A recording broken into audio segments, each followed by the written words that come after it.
Hey everyone, Laura here. Tanya here. We've been friends for over a decade and worked together for a long time in call centers as agents, quality analysts, managers, and supervisors. In 2018, we started up this podcast to talk about the batshit bonkers bullshit we see and continue to see in our time at work and at home as consumers. We also share your stories as both consumers and as employees. So keep them coming to Q as in cucumber at yahoo.com. We host the show anonymously and use aliases. In the stories we tell, we change names and identifying details of people, locations, and companies. We also share your emails anonymously, so any similarities to real people, locations, or companies is purely coincidental. So if you think we're talking about you, guilty conscience much? Now on with the fun. Love your faces. Smooches. This call may be monitored and recorded for quality assurance. This job would be great if it wasn't for the fucking customers. We're always this stupid. It is you take lessons. Just calm down. Oh, fuck you! You can't handle the truth. This call may be monitored and recorded for quality assurance. In other words, be nice, asshole.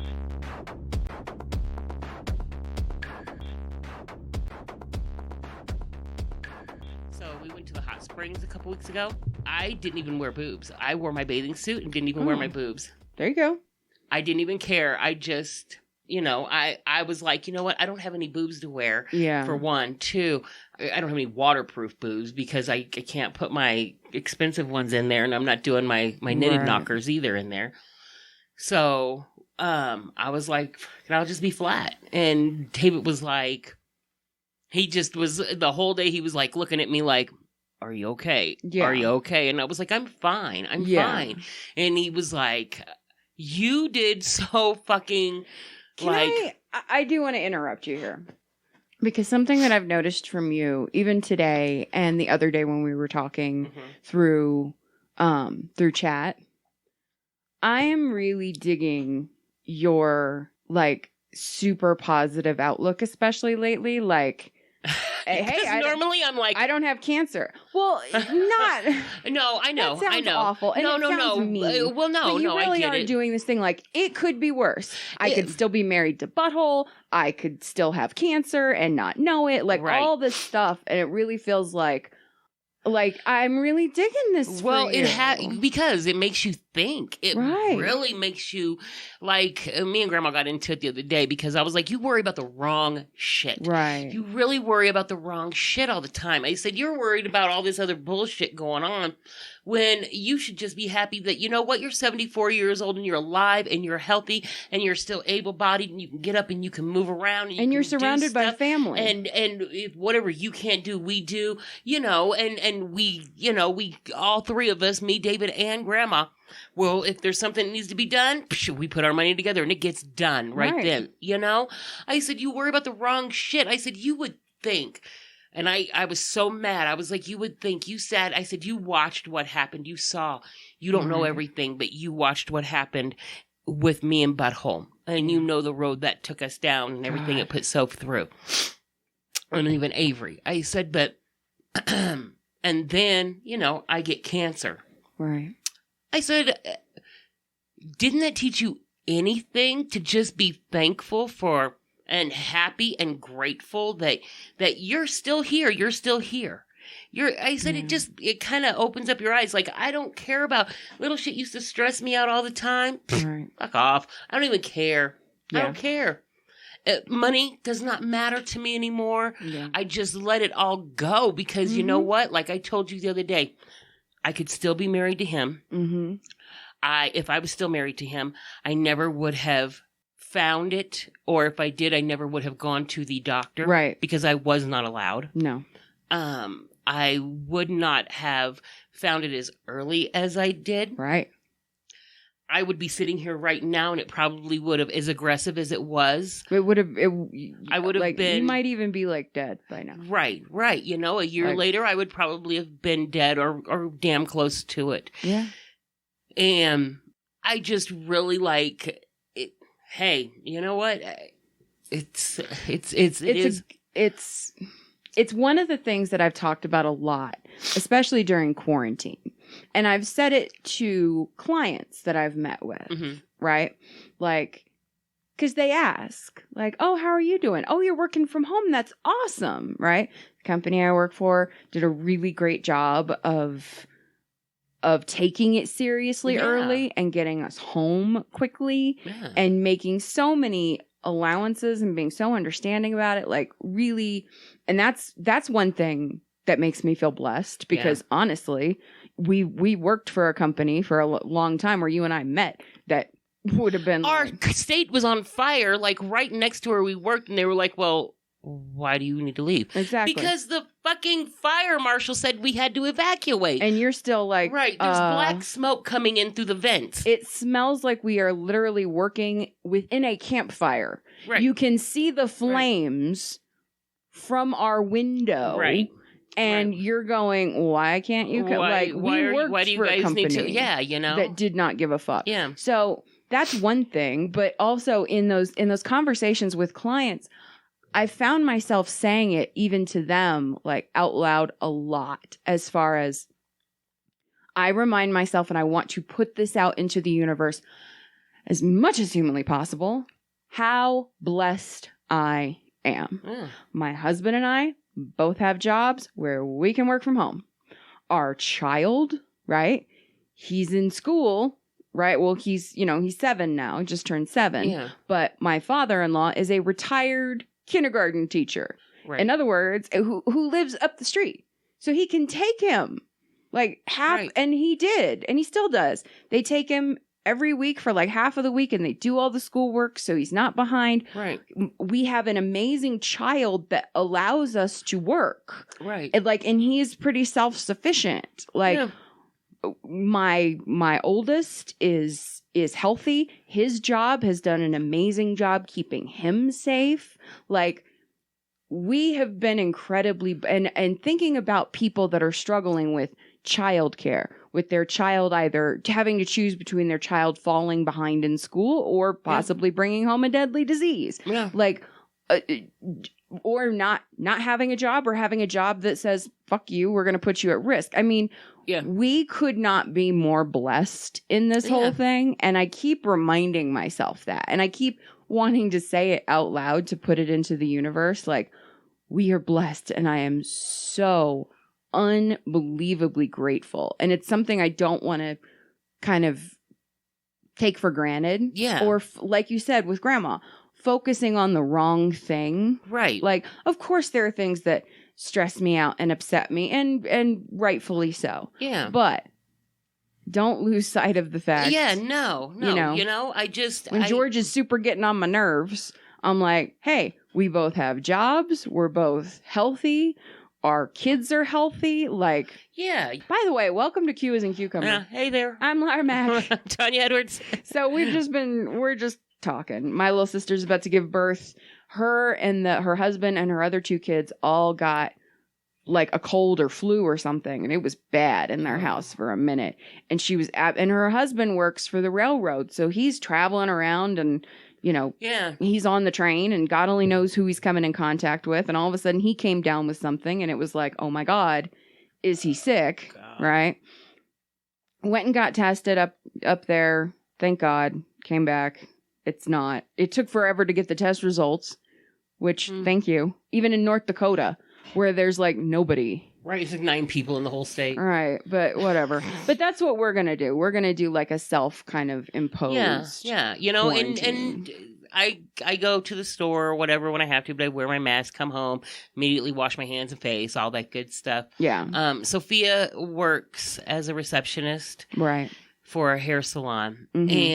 And when cause they have to wear a mask all day long. But as soon as she comes home, clothes come off, they go in the washer. Absolutely. Takes a shower, gets herself together, and then, because you don't know. Right. Plus you have people. You know what? Let me just say, you don't have to be a bunch of fucking assholes. Oh my God. The other day I was sitting in her job waiting for her. I got there about 10 minutes early. Big ass sign with red arrows. They had to put a big sign on the door with red arrows. They had to add the red arrows giant red arrows on the door that says, because they can't lock the door because they got fined like $12,000 at these different locations that the franchisee owns because they had the door locked during business hours. Okay. Yeah. So they have to keep the door unlocked now. Right. So they have these signs on the door. My hey, dentist literally keeps the door locked. Are they going to be fined too? I don't know if somebody calls a fire marshal, yeah. And that's what happened. That's what happened. No. So the fire marshal went around to different locations Christ. for the salon that she works for. It's a chain. Okay. And they fined them. They fined them. That not only did they fine the owner, but each of the stylists. Like $400. So the owner sucked all that up and ended up having to pay like $12,000 in fines. Oh my God. But anyway, you were saying the signs and the red arrows. They've got they've got a sign on the door. The lobby is closed. Please wait here. Right. You can check. My tanning salon did that. Right, So, and Sophia's job is to, as soon as she sees somebody at the door, like she stays at the front door, she walks outside, checks them in on the iPad, tells them wait a minute, or she lets them in if the stylist is ready. This lady, so Sophia walks to the door. The lady grabs the door, opens it, and tries to like ram by Sophia.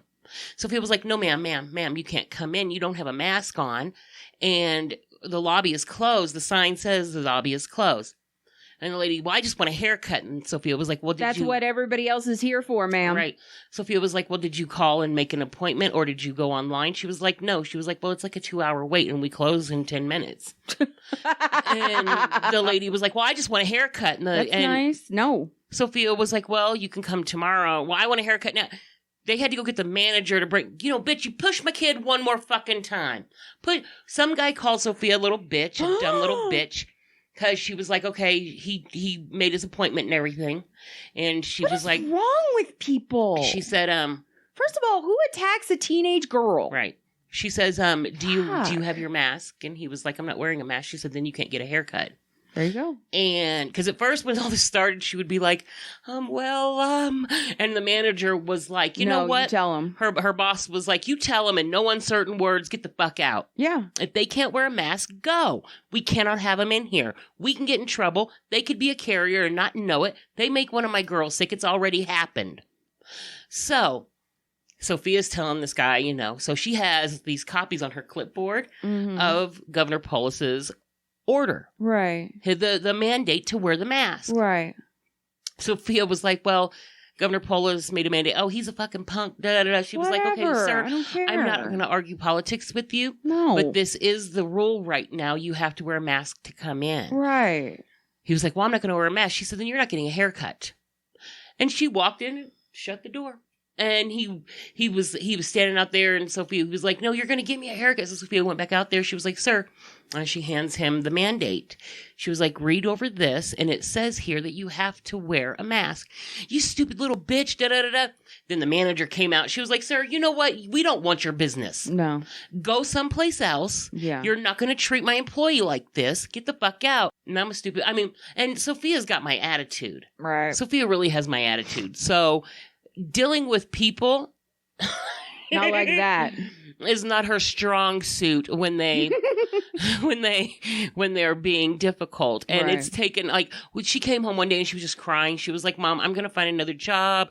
I love those girls, I love my boss, but Mom, this is so ridiculous. These people are so mean. They're so mean, Mom. This is the world of customer service, right. unfortunately. And I told her, I said, okay, well, customer service, this is what you deal with anyways, for one. 2, people are a little on edge because, of everything that's going on. And 3, some people are just dicks, Sophia. Yeah. You don't be a fucking dick. People are just doing their jobs. If she doesn't do her job, then she can get into trouble. And believe me, these people need their fucking jobs. It's bad enough that their unemployment, if they do not have a job, isn't paying them shit. The $600 is out the fucking window for them. Mm-hmm. These girls at this salon, it's in a good neighborhood. It's by the Broadmoor. Mm-hmm. While it is a chain, we all know that, ritzy people can be a little chintzy. So, but they depend on their tips. Absolutely. They depend on their tips. that $600 that they were getting every 2 weeks when they were on unemployment, when they closed down the shop for a couple months, that helped them out a little bit. So people not wearing their masks, people acting like total assholes to the people who are trying to enforce these rules that are put into place, it's really uncalled for. It's, you know what? Don't wear a mask, and whenever you get sick, you don't get any fucking medical help. There you go.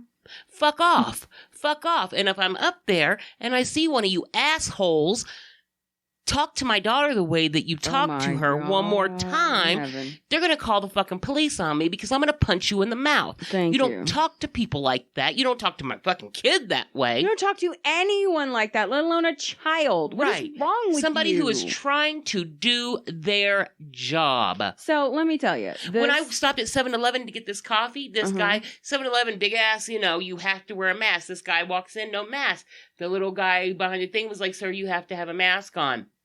Well, I'm just getting that, sir, you have to wear a mask. I don't care. Why don't have a fucking mask? Then leave. Everybody in the store was like, get out then. Then leave. Fucking get out. Like, God damn. Oh, Lord. All right. So let's get it started. We got a couple things. I got a couple of things here. So first things first, I did want to read this for our lovely Karen.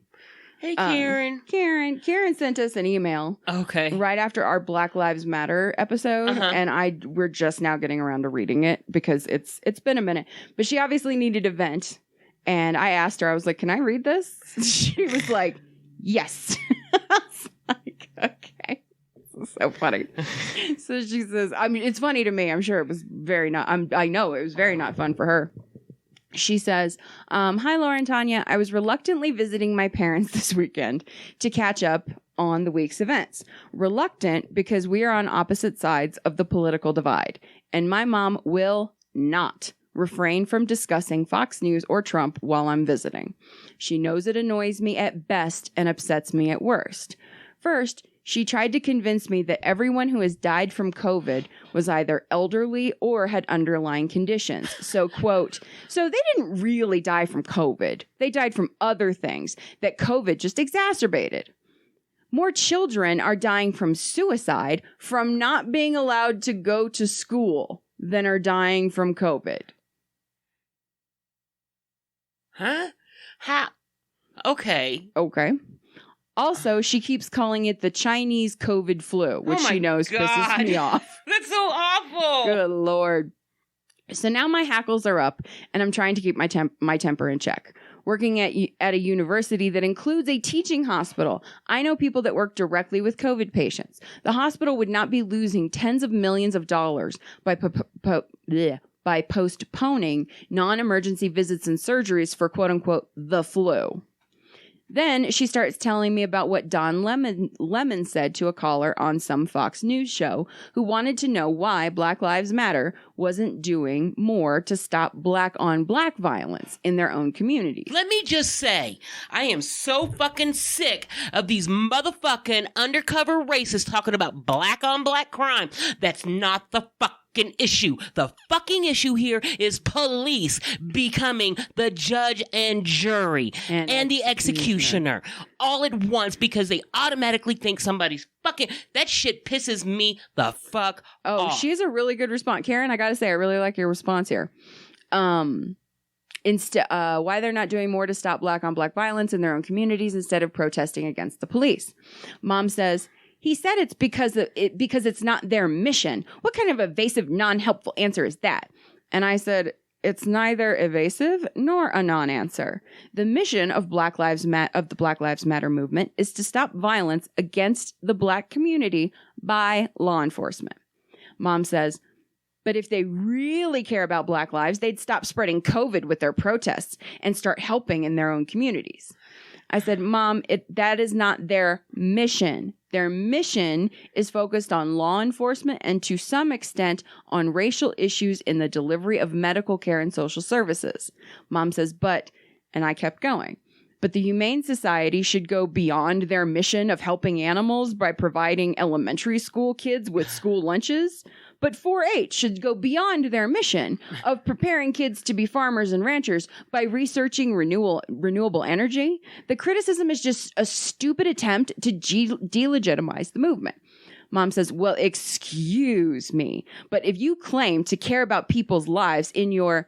So it looks like she interrupted. And Mom says, well, excuse me, but if you claim to care about people's lives, you would... And I said, wouldn't force them to send their children back to a, quote, fully functional school in the middle of a pandemic under the threat of withholding funding like DeVos has promised to do. Mom says, she has every right to, I say, to expose people to a deadly virus that could kill them.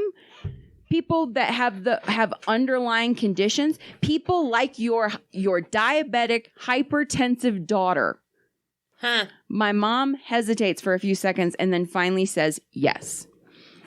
Finally, Karen says, I know Trump humpers were bad, but to have your own mother say to your face that you are a sacrifice she is willing to make on the altar of Trump's economy makes you believe that Lord Commander Marmalade could easily be reelected in November.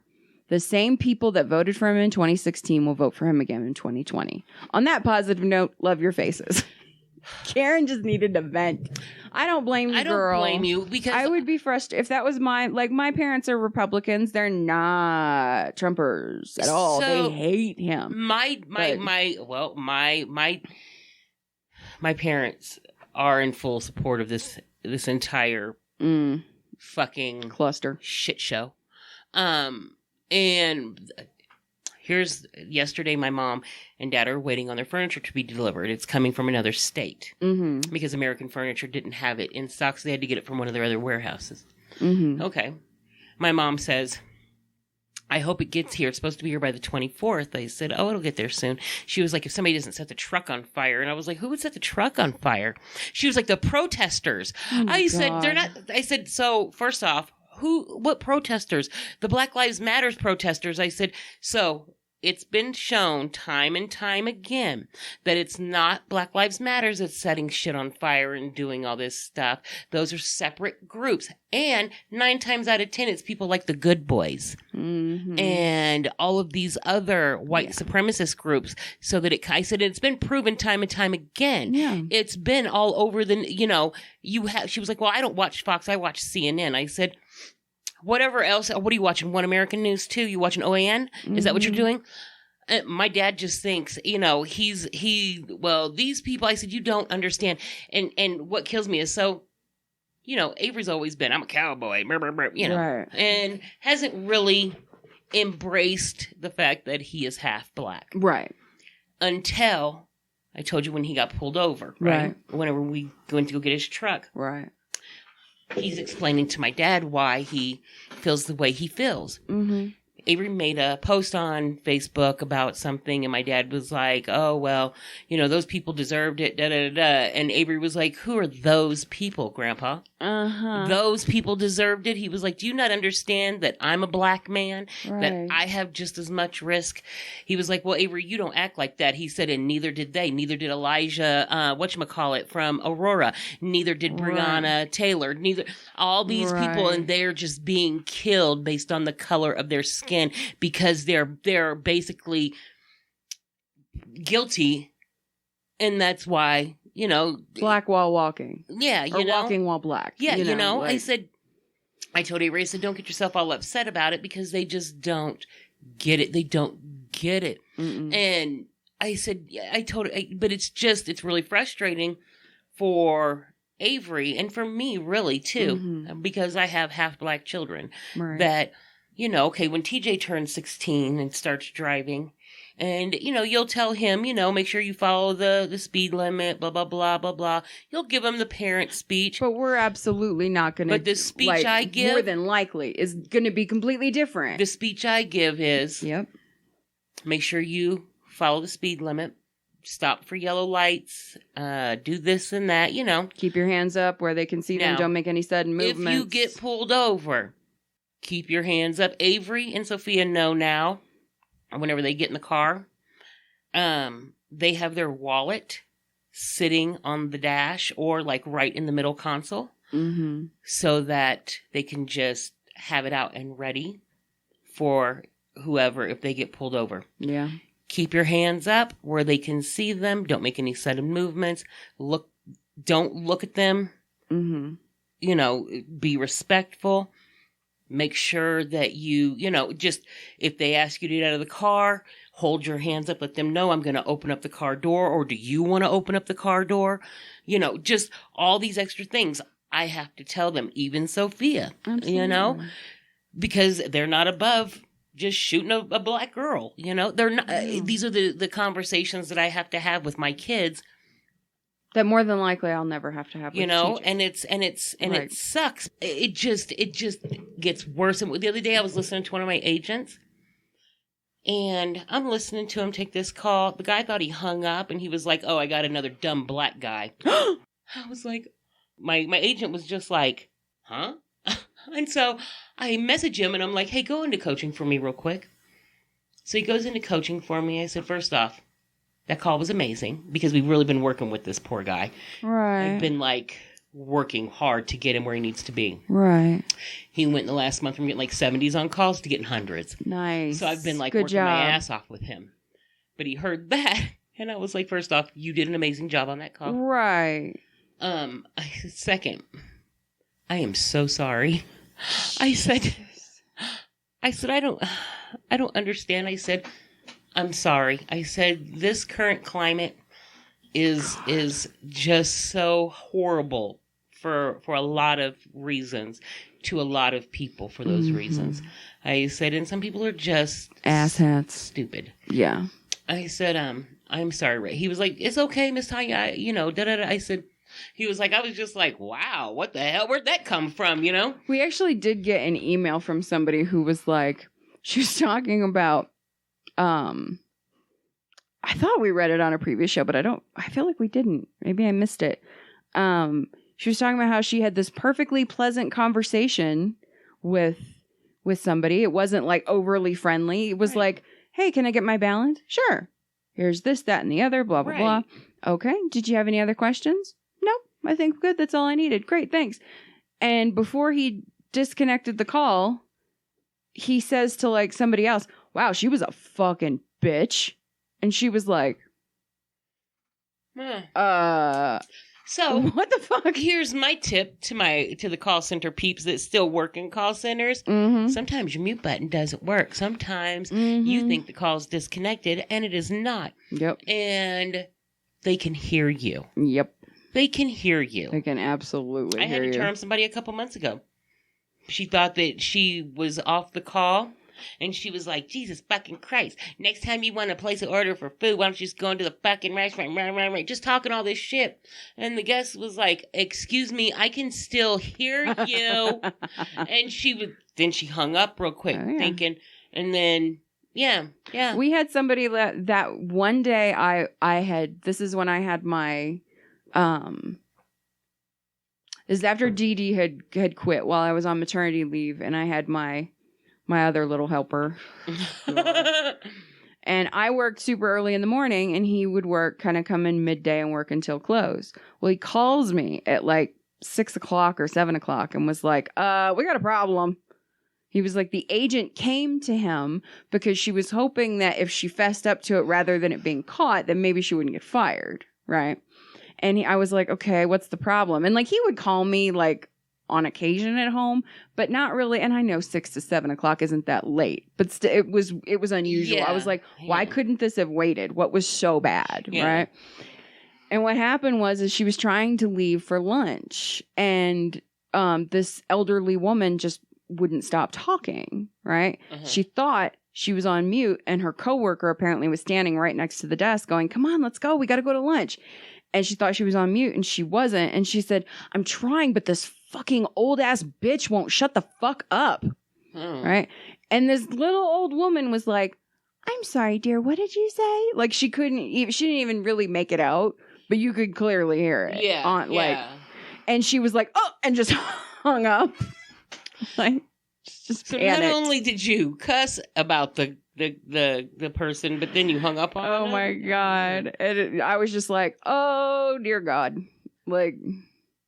We all have made mistakes on the Oh my phone. God, yes. We all have. And that's something I try to make sure that I tell my agents, like, guys, I didn't just decide one day I was going to be a supervisor, right? So, and I explained to them, I started out back when, we were cold calling people for credit cards and doing all this craziness. And if they wanted the credit card, I had an actual tape recorder that I had to push play record on to record them saying, I didn't have to do that, but I've heard about those. I said, so that's how long I've been doing this. So I have a little bit of experience. And so I get it. I said, I worked in banking during the housing crisis through the recession. All that stuff. I said, so I get it. I know it's frustrating. I know where you guys are coming from. I said, and to this day, I take phone calls. If one of the concepts get busy, they make the supervisors get on the phone. So I take phone. I get it. Right. I get it.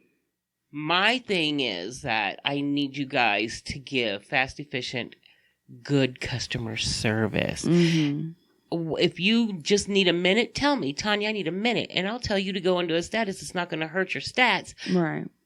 And you take a minute, go smoke a cigarette, get you some Kool-Aid, something, take a breather, and get back on the phones. Because I would much rather you take 5 minutes and then come back on and still be able to perform well. That is our tip for the day.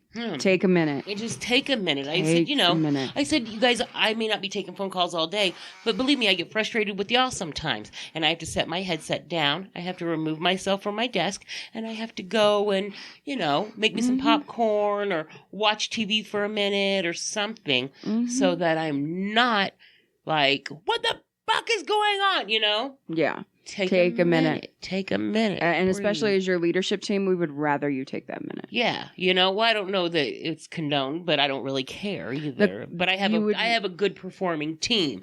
So you would rather the client be on hold for an extra minute and eventually end up getting good customer service than creating an extremely negative experience for everybody all around and then have to term that agent and have to spend the money to retrain somebody else. And now customers are waiting on hold even longer. Well, it's a chain reaction. It really is. And not only that, like the business I'm in, our clients randomly listen to calls. Right. A lot. So you've got me listening, you've got our QA department listening, and you've got our client listening. Right. So a lot of calls get listened to. I would much rather you take a few minutes in another status so you don't get a phone call. Calm your ass down. Because if I hear it, I'm pulling you off the phones right then. I've had to do it a few times. Yeah. And I'm pulling you off, and we're going to talk about some better ways to handle this, Yeah. It just doesn't, I don't know. Well, speaking of yelling and screaming. Oh, Lord. This cracked me up. All right. So this is from Kelly Maxwell from Vancouver. Hi. So Kelly says, I work in customer care for a company that makes bath and beauty products. All of our stuff, by the way, everybody, we got such a funny response, like messages and emails and even Karen commented on our Facebook page, or maybe she sent us a message on the Facebook page about your statement of it's expensive to look this cheap. I pay a lot of fucking money to look this cheap all the time. Fucking Karen lost her shit. Yeah. It was so funny. I think that's why she sent this email. It was funny. All of our stuff is marked with a sticker on the packaging stating the date it was made and the best before date. Which, okay, great. One day I receive an email with the following line. Email says, dear company, I have a bottle of shower gel that has changed color and consistency. It's clearly defective. I want a refund right away. The person has attached pictures, and I write back. Thank you for reaching out to us today. I took a look at the pictures, and it does look like your shower gel has changed a bit. However, I also noticed that based on the date sticker, it's almost 3 years old. Ew. We usually recommend using our shower gels within a year from the date of the manufacturer, as stated on the sticker. Unfortunately, since it's outside of this window, I'm afraid I can't offer you a refund. She responds with certain words capitalized. Response says, bullshit. I bought this because I thought your company made high quality products and I paid a lot of money for it. It should not go bad. My shower gel from blah blah blah company doesn't do this. Shower gel shouldn't spoil, and I want my money back now. I say, I'm sorry to hear that you're disappointed. I can't speak to products made by other companies. However, at my company, we're aware that our product do not stay good forever due to the ingredients we use. Many of them are natural components that have many benefits when fresh, but break down over time. Just like the milk or fresh produce. How long do you think milk or fresh produce is good for? Right. And you're lucky it's good for a year. Right. And especially if they're not using anything like, certain things used where it just has a shelf life of like 4 or 5 years. That's like, hello. Yeah. And first off, if you're buying something that expensive, why are you not using it? Thank you. How stanky are you that you don't shower more than a few times in 3 years? Right. I buy a ton of, I'm just going to say it, Bath and Body Works. Right, I know you do. I buy a ton of that shit. Absolutely. I have currently a box about that big. So like a standard kind of tote size, just for our listeners. Yeah. One is full of just shower gel. And then I have another that's full of lotions and body sprays. And I'm sure you restock it constantly. I just got some coupons and... I doubt anything sits in there for 3 years. No, it does not, because I shower twice a day. And you use it. And I use it because I like to smell good. Yes, you do. Today I smell like a beautiful day. You do. I did notice as soon as you walked in. I was like, ooh, that smells nice. Yeah. I say this is why we put the use by sticker on our packages to make sure our customers get to take full I lied. Today I smell mad about you. Oh, there you go. The customer responds, this is fucking retarded. Oh my... Shower gel isn't milk or eggs or fruit, and it doesn't go bad. If your ingredients are causing the problem, then use better fucking ingredients. I say, I'm sorry you're not happy with our products. However, many of our products actually do contain the things that you mentioned, which you can see on the back of the bottle. Like, on the ingredients list, it should say. Right. Like, so you're going to tell me that I'm lying, even though there's proof in your hand. Like, okay. Your shower gel, for example, has fresh strawberries in it. The other ingredients in the gel will keep it from spoiling or growing mold as quickly as it would on its own. But yes, it will eventually go off. The previous responses came very quickly. The next response takes over an hour to show up in the inbox. And the customer says, your products still suck and I'm going to tell everybody you don't stand by them. I'm sorry to hear that. Please have a nice day. Right. Every time end it with have a great day. And a smiley face. Bye. And a smiley face. That's like the office equivalent of fuck you or a flip off or something. Oh my God. Have a great day. Thanks for all you do. That's what I do. Thanks for all you do. Thanks for all you do. I do that whenever somebody pisses me off. Thanks for all you do. Bam. I'm sorry, Kelly, that you had to explain to people that milk and strawberries eventually goes bad. Right. That's sad. I mean... Maybe. I'm sorry. And for one, I want to know who this person is because I never want to go to their house to eat if they're serving. Yeah, no. If they think that milk and eggs and shit, yeah. So, and especially if they don't shower that often. Yeah, no. Probably smell like an autopsy. So, this is from Dame Debbie of Des Moines. Dame Debbie. Dame Debbie. And she titled this 20,000 Leagues Under the Bud Light. Oh, dear. She says, I'm working a Saturday overnight until 5 a.m. shift at a convenience store.